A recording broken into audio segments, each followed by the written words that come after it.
Welcome to InfoScience Education. In this video, we will thermometer. So, we first year thermometer, we will hospital thermometer. So, we will physics lab thermometer thermometer use. So, this thermometer so we will hospital use thermometer, clinical thermometer, lab use laboratory thermometers. So, chemistry lab and physics lab, we important use apparatus thermometer. So, we know this thermometer is working principle is mercury use. So, we are careful to thermometer use. So, I will two thermometers, one clinical thermometer and laboratory thermometer.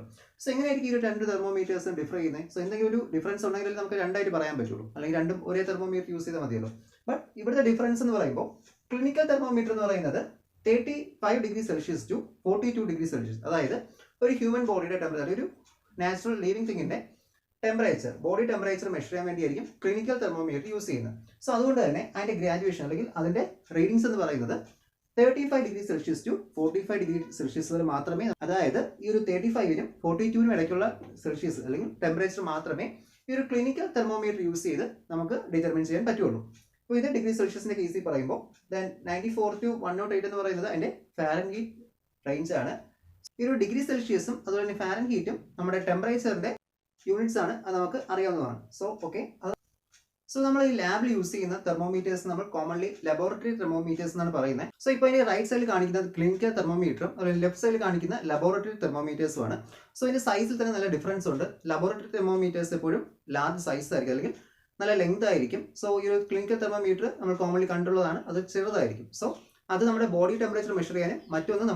Physical lab, chemistry lab, we experiments in melting point, boiling point. So, this temperature determines this laboratory thermometers use.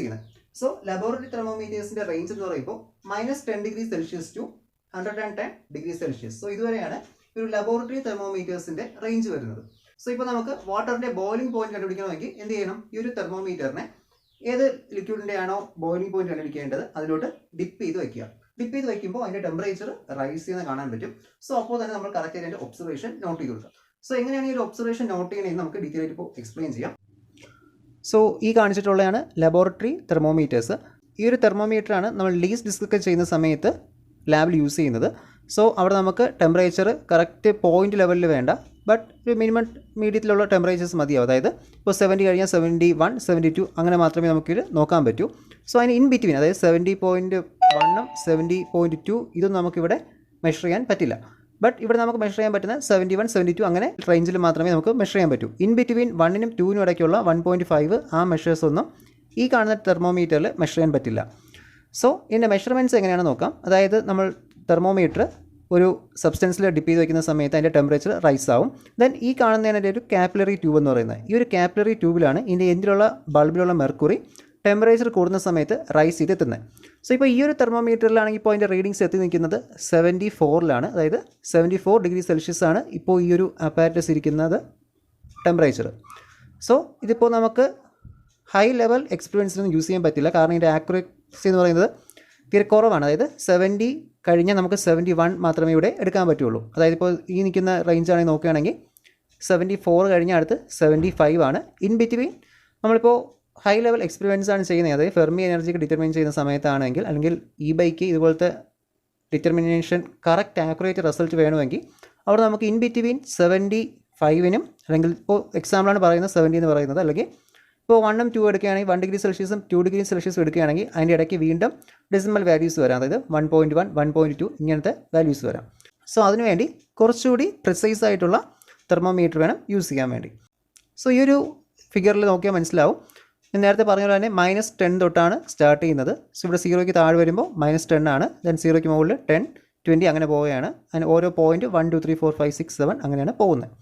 So ഇതാണ് normal temperature measure ചെയ്യുന്ന laboratory thermometers. So ഇപ്പോൾ ഇവിടെയും ഇതിൻ്റെ point എത്തി നിൽക്കുന്നത് 74 degree സെൽഷ്യസിലാണ്.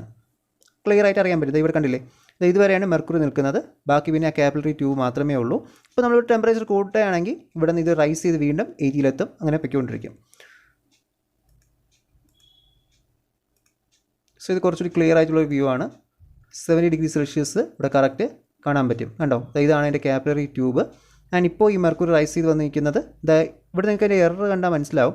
അതായത് just നോക്കൂ, ഇവിടെ 74 ആണ് നമ്മൾ നേരത്തെ പറഞ്ഞത്. ബട്ട് നമ്മൾ കറക്റ്റ് സ്ട്രേറ്റ് എടുത്ത് വെച്ച് നോക്കുമ്പോൾ 74നും തൊട്ട് താഴെയാണ് നിൽക്കുന്നത്. ബട്ട് നമുക്കത് 74 എന്ന് പറഞ്ഞ് എടുത്താലേ പറ്റുള്ളൂ, അല്ലെങ്കിൽ 73 എന്ന് എടുക്കണം. ബട്ട് 73 എന്ന് എടുക്കാനാണെങ്കിൽ വീണ്ടും കുറച്ചുകൂടി റൈസ് ചെയ്തിട്ടുണ്ട്. സോ നമുക്ക് നല്ലതായിട്ട് കറക്റ്റ് ടെമ്പറേച്ചർ അറിയണമെങ്കിൽ കുറച്ചുകൂടി ആക്യുറേറ്റ് ആയിട്ടുള്ള തെർമോമീറ്റേഴ്സ് യൂസ് ചെയ്യണം. ഈ ഒരു തെർമോമീറ്ററിൽ നമുക്ക് ഈ ഒരു ഡിവിഷനിൽ മാത്രമേ എടുക്കാൻ പറ്റൂ. അതായത് ഇപ്പോൾ 70 ആണെങ്കിൽ 70, ദെൻ 71 ഇങ്ങനെ എടുക്കാൻ പറ്റൂ. ഇനി ഞാൻ വേറൊരു തെർമോമീറ്റർ കൂടി കാണിച്ചു തരാം.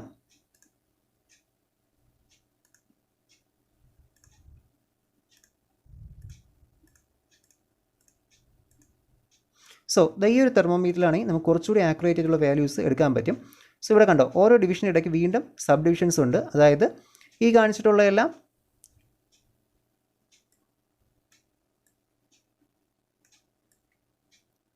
90ക്കും 100നും ഇടയ്ക്കുള്ള ഡിവിഷൻസ് ആണ്. അതായത് ഇവിടെ വീണ്ടും സബ് ഡിവിഷൻസ് ഉണ്ട്. സോ ഈ ഒരു പോയിന്റിൽ ഇവിടെ എത്തിയപ്പോഴാണ് ഇതിൻ്റെ 90 ഡിഗ്രി സെൽഷ്യസ് കാണിക്കുന്നത്. ഈ ഒരു ഇവിടെയാണ് 90 ഡിഗ്രി സെൽഷ്യസ്. അടുത്ത പോയിന്റ് എന്ന് പറയുമ്പോൾ 91 ഡിഗ്രി സെൽഷ്യസ്, ദെൻ 92, 93 അങ്ങനെയാണ് പോകുന്നത്. സോ ഇവിടെ 90ക്കും 91നും ഇടയ്ക്ക് വീണ്ടും സബ് ഡിവിഷൻസ് ഉണ്ട്. അതായത് 90 കഴിഞ്ഞ് കഴിഞ്ഞാൽ അടുത്ത പോയിന്റ് എന്ന് പറയുന്നത് 90.1, ദെൻ 90.2, 90.3, 90.5, അത് കഴിഞ്ഞ് ഇങ്ങനെ 19.9 കഴിഞ്ഞാലാണ് 91 വരുന്നത്. സോ അടുത്ത് വീണ്ടും 91 കഴിഞ്ഞാൽ 91.1 ഇങ്ങനെ പോകും. സോ ഇവിടെ നമുക്ക് നേരത്തെ പറഞ്ഞൊരു കേസിൽ ആ ഒരു എറർ വരില്ല. അതായത് കറക്റ്റ് ആക്യുറേറ്റ് മെഷർമെൻറ്റ്സ് ഇവിടെ നമുക്ക് എടുക്കാൻ പറ്റും. അതിനുള്ള റീസൺ എന്ന് വെച്ചാൽ ഇത്രയും ഡിവിഷൻസ് വരുന്നതുകൊണ്ടാണ്. സോ ഇവിടത്തെയും -10 to 110 വരെയാണ് ഇതിൻ്റെ റേഞ്ച് വരുന്നത്. സോ ഈ കാണുന്നതിന് ഒരു കാപ്പിലറി ട്യൂബ്. സോ ഇതിലാണ് മെർക്കുറി റൈസ് ചെയ്ത് വരുന്നത്.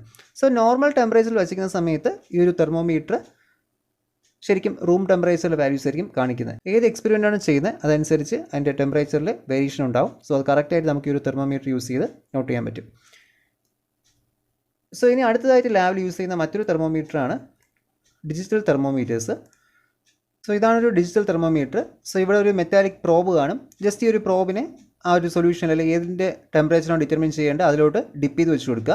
ആ സമയത്ത് ഈ ഒരു ഡിസ്പ്ലേയിൽ കറക്റ്റായിട്ടുള്ള ഡിഗ്രി സെൽഷ്യസ്, അല്ലെങ്കിൽ ഡിഗ്രി സെൽഷ്യസ് ആണ് ഡിഗ്രി സെൽഷ്യസ്, അല്ലെങ്കിൽ ഫാരൻഹീറ്റ് ആണെങ്കിൽ ആ ഒരു റേഞ്ചിലുള്ള ടെമ്പറേച്ചർ കാണാൻ പറ്റും. സോ ഈ ഒരു ഡിജിറ്റൽ തെർമോമീറ്റർ പല വെറൈറ്റീസിലും അവൈലബിൾ ആണ്. സോ ലാബിൽ നമ്മൾ കോമൺലി യൂസ് ചെയ്യുന്നത് മെർക്കുറി തെർമോമീറ്റേഴ്സ് ആണ്. ഡിജിറ്റൽ തെർമോമീറ്റേഴ്സ് യൂസ് ചെയ്തും നമുക്ക് ഒരു എക്സ്പെരിമെൻറ്റ് കണ്ടക്ട് ചെയ്യാം. സോ ഇത്രയുമാണ് നമുക്ക് ഈ ഒരു തെർമോമീറ്ററിനെ കുറിച്ച് എക്സ്പ്ലെയിൻ ചെയ്യാനുള്ളത്. ദെൻ നെക്സ്റ്റ് ഒരു വീഡിയോ വീണ്ടും കാണാം. അതുവരേക്കും താങ്ക്സ് ഫോർ വാച്ചിങ്.